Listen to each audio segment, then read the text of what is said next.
Hello, and welcome to Devlog number 2 for the upcoming video game Defenders of the Light. In this devlog, we will be going over in depth the combat mechanics and game modes in the current build of the game. Please note that anything stated in this video is subject to change throughout development.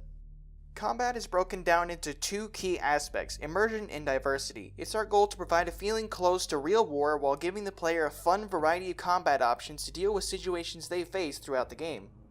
To provide the player with a wide variety of combat options that keep gameplay both fun and new, we set out to create unique abilities and a wide variety of unlockable weapons as the player progresses through the story and broaden their options. These classes act separately from your weapons and allow the player to perform a wide variety of strategically infused abilities. Before going into any missions, the player must choose a weapon and a class. We will go in depth on each class in the next few slides. The class system was designed to reward creativity and strategy in a fast-paced environment. Quick thinking and fast reactions are required to fully utilize these classes and their abilities. Defenders of the Light is planned to launch with 4 available classes, each with their own unique abilities and playstyles. These 4 classes are Frontline, Recon, Vanguard, and Striker. All classes have 3 unique abilities. These classes will not come with a predetermined weapon. The player has full control over their loadout.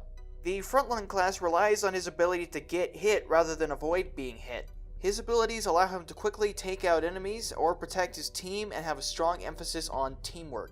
Frontline's first ability is a protective shield that moves forward at a fixed speed similar to the player's speed. This allows the player to create cover on the fly and escape or press forward. Frontline's second ability is a ground pound that allows the player to jump over any physical barrier and slam into the ground, dealing heavy damage to enemies caught in its radius. Frontline's third ability is perhaps the most powerful if taken advantage of properly. This ability reduces all incoming damage by 50% temporarily and is best used for large pushes under heavy fire.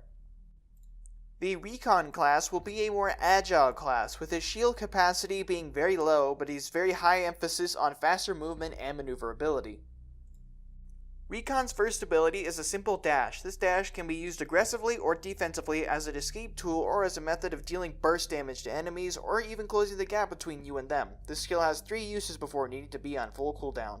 Recon's second ability is a decoy that walks in a designated direction and fools enemies into focus firing on your double. This is a good tool for flanking enemies with your high movement speed. Recon's final ability allows him to temporarily become invisible to his enemies. Attacking will currently break stealth, so make sure to use this ability to its maximum advantage before striking.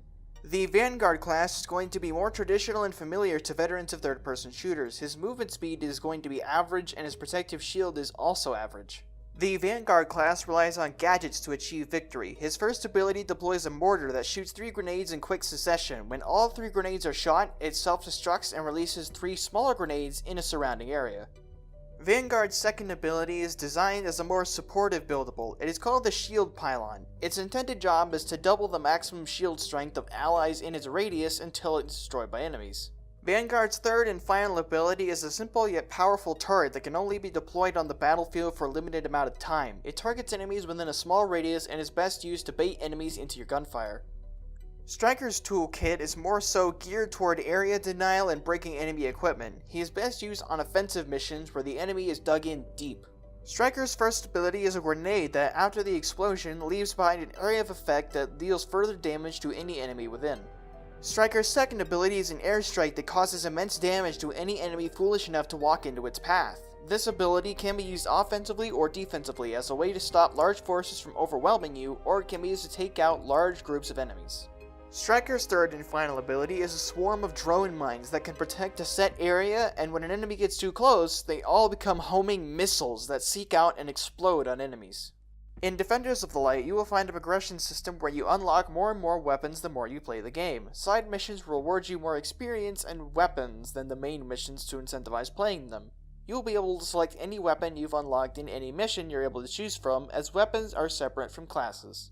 Our approach to immersion comes in the way our NPCs will be designed. The enemies you will face in this game will make you feel like you're fighting in a real conflict, punishing you for making bad tactical moves and rewarding you for thinking ahead and using your abilities wisely. We will have a strong focus in our combat mechanics of pushing with your team. Keeping pace with the rest of your team will assure your victory for the mission. There may be missions where you are alone.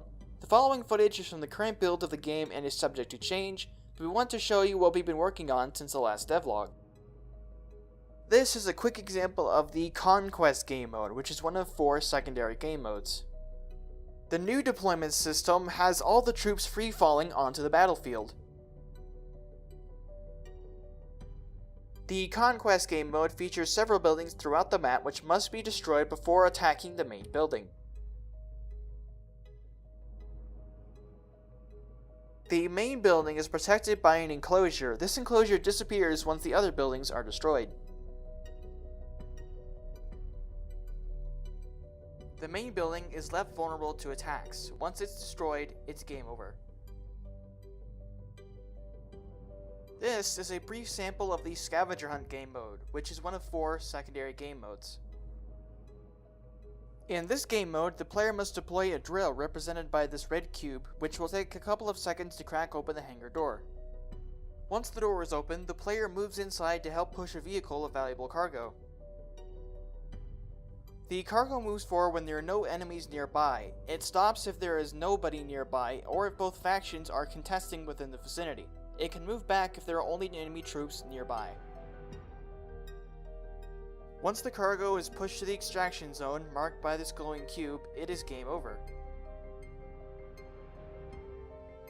Do you want to get involved in our community and voice your opinion on the game, provide valuable feedback, and shape the game as we build it, as well as get involved in our future playtests? In the description below is a link to our community Discord server.